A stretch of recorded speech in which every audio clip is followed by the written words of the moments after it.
D word, divorce. Many of us are either going through it or pondering about going through it. But in any sort of divorce, usually there can be drama.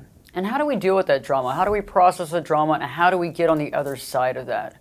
Diana Bandoh is joining me today, and she's a specialist in this because she's been on both sides of this, being a divorce attorney and now life coach. She's going to help us understand not only divorce, but why we have the divorce, why the drama begins, and then ways of mitigating that pain and suffering that we feel, as well as that anger and anxiety. I'm so glad to have you today. Thanks for having me, Ashley. I'm happy to be here. Awesome. So we're going to talk about something that's serious and something that's challenging for a lot of people, divorce. And I know that this is something that a lot of people are having to deal with. They're pondering it. They're worried about it. Some people have been waiting and waffling for a long time because they're worried what's going to happen.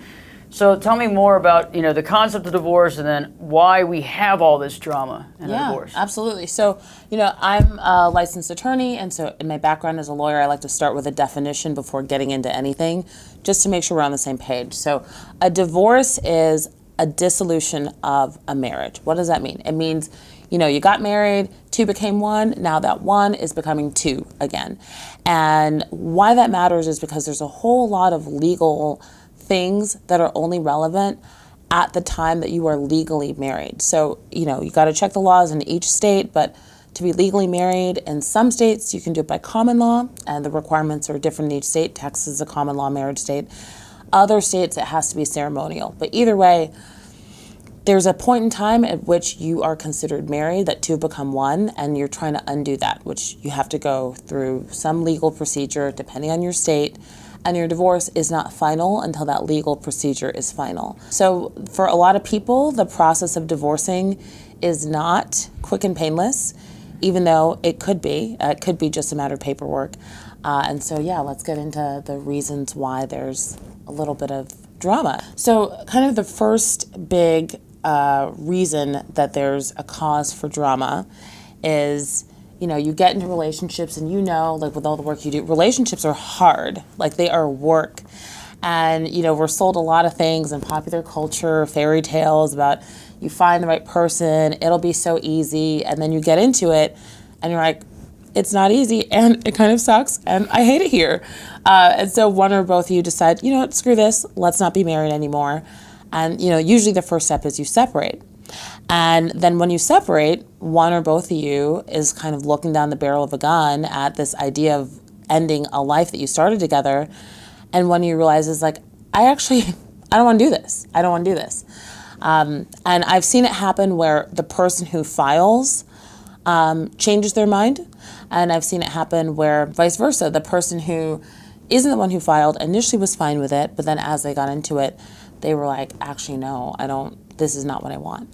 And so when there's one person who doesn't want to get married, what things I've seen have included using manipulation tactics, like attempting suicide, or actually, I haven't seen anyone who actually successfully committed suicide, but I do have a former client who I got a call that she was in the hospital because she had attempted to hang herself. I have a family member who had to be hospitalized because they were suicidal when they got divorced. So I've seen it happen where people will use the threat of death to try and get their partner to stay with them so they don't end their lives. I've seen, using children as pawns, using social, pressure, saying, nobody will talk to you, everyone's going to turn their back on you, our friends are going to side with me. And so using that threat of alienation, which is a very real threat because all human beings have a need to be part of a community. So when you threaten to rip that away from someone, even though on the surface it may not seem like a big deal, it actually is. And then sometimes, both of you decide after your file that you don't want to do this, but you are either too proud or too, entrenched in either proving a point or making the other person suffer. So rather than negotiate the divorce in good faith, go to mediation with the attempt to actually settle, both parties will do things to stall or make things more difficult because they're operating from a place of ego, anger, hurt, frustration, as opposed to operating from a place of integrity where they're saying, this is no longer what I desire, I want to seek resolution, but the ego is stopping them from doing it. So I know I just said a lot, but yeah. But and I get that, and it's interesting. You know, some people want to get a divorce, some people don't want to get a divorce. Unfortunately, you can't make somebody stay married to you. You know, and so that's something that can happen. But yes, you're right; these things can happen, and even through a divorce, even if there's a divorce where both people are amicable about it and they both want a divorce, you still have maybe the possible parental alienation, where one parent turns the other parent against, you know, against the children, or turns the children against the parent, and that sort of thing, where it becomes this problem. So the drama erupts, even if two people both want it. Maybe they're getting back at one another as well. Yeah, because they're angry, and you know, another big kind of overarching cause of the what I refer to as drama in divorce is fear of the future and fear of what is my life going to be like if I'm no longer part of this unit, if I'm no longer, you know, his husband or his, you know, wife or whatever, depending on whether you're straight or what kind of relationship dynamic you have. But then there's also just, you know, when you're part of a couple, there's a rhythm of life that you have where we do this on Tuesdays, we do this on Thursdays, these are the shows we watch, these are the whatever. And so creating a rhythm of life without that person seems like, you know, what did I even do before I met them? I remember when my mother it was her second divorce, and she was going to the grocery store for the first time in 30 years to only buy things for herself. And she called me afterwards because she was like, I didn't know what to buy. Like, I didn't, like, if I'm, you know, I've always been going for a husband and kids and and she had no clue what to buy.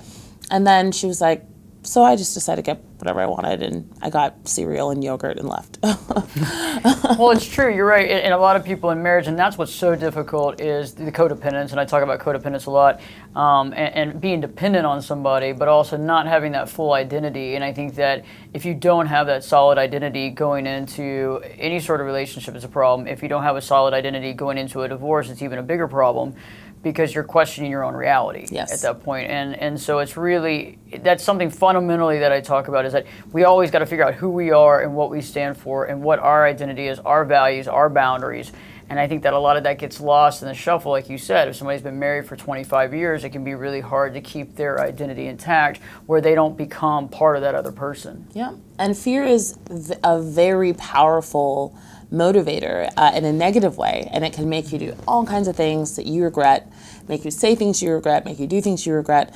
And so the going through a divorce where you're uncertain about your future, uncertain about your identity, like there's a whole bunch of things that people do, and in hindsight, maybe 3, 4, 5 years later, they're like, I'm really not proud of the way that I showed up through that process. But if you're not working with a coach, if you're not working with a professional who is trained in helping you increase your self-awareness and also moderate your emotions, and then you're going through a majorly traumatic event like a divorce, it's almost inevitable that you're going to do something that, you know, in hindsight, you'll wish you didn't, which is why working with a coach is so helpful, whether you're thinking about filing, in the process of divorcing, or recently divorced, to help you just, you know, make sure that you're showing up as the version of you that you really want to be.